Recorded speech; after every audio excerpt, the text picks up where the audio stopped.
Hey everybody, and welcome back to the Crochet Crowd. I'm your host Mikey. Today I'm going to show you how to block. Now blocking is the sense of finalizing your project. You don't need to block everything. In fact, I hardly have ever blocked at all. But when it comes to mandalas, you want to do blocking in order to get the yarn to relax. So let me tell you a little bit more about it, and then I'll show you how I do it. When yarn is made, it's actually used for steam to be able to puff it up. The problem with crochet and knitting is that you are manipulating the yarn strand in order to form the shape. So what's going to happen here is that you want to actually block it using water in order to get the stitches and the yarn to relax in order to take the new shape. So it seems like kind of a stupid thing to do, but in actual fact you're doing exactly what the manufacturer would be doing by applying water or steam to it in order to get it to form. So what the problem with mandalas is that there is a lot of tension to them. Let me tell you a little bit about that. So here's an example of one that's been blocked. So you can see it looks nice and flat, but it wasn't looking like that when I was finished the project. It was actually looking pretty buckled, and it was pretty wavy, and it wasn't sitting down on its own. So the thing with mandalas is that because you're applying many different stitches and different ideas, is that the project provides a lot of tension to it, so therefore it will not sit flat. So even if you try to force it to sit flat without actually blocking it with some water, you can't actually get it to sit down and be amazing. So this is one that has been blocked, and you can see it looks absolutely amazing. So no matter how I hold it now, it's never going to buckle because I have done the blocking process.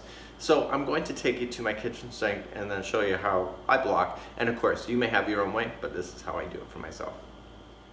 Just as a full disclaimer, this has already been blocked, but I'm going to show you how I'm going to do it anyway. So it's actually pretty easy. So first thing you're going to need either a paper towel, or you can use a dishcloth in order to do it, like a drying cloth.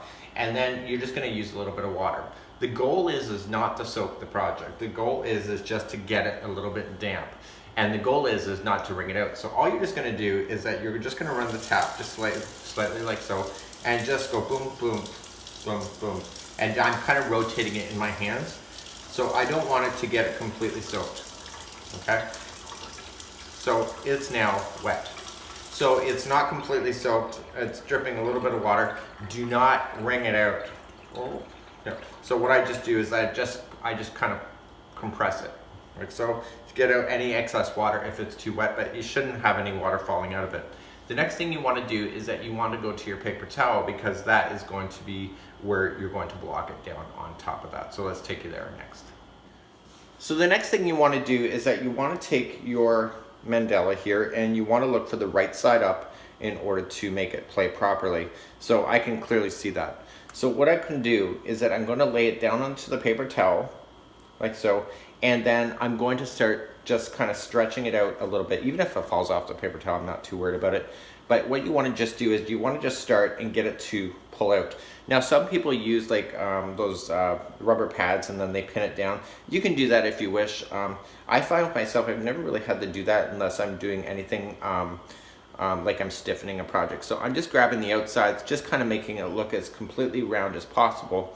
And then once I get it to sit flat, now it may take a little bit of manipulation for you. This has already been blocked, but when I first started it, the outside, for example, wasn't sitting down so flat. So what you just have to do is just maintain it a little bit and really look at it, and then just set it and forget it. That's like so Ron Popeil, I know, but you set it and forget it, and then come back to it maybe the next day, and then it should be good to go. And then when you take it off the paper towel will have absorbed the water, and this should be completely dry.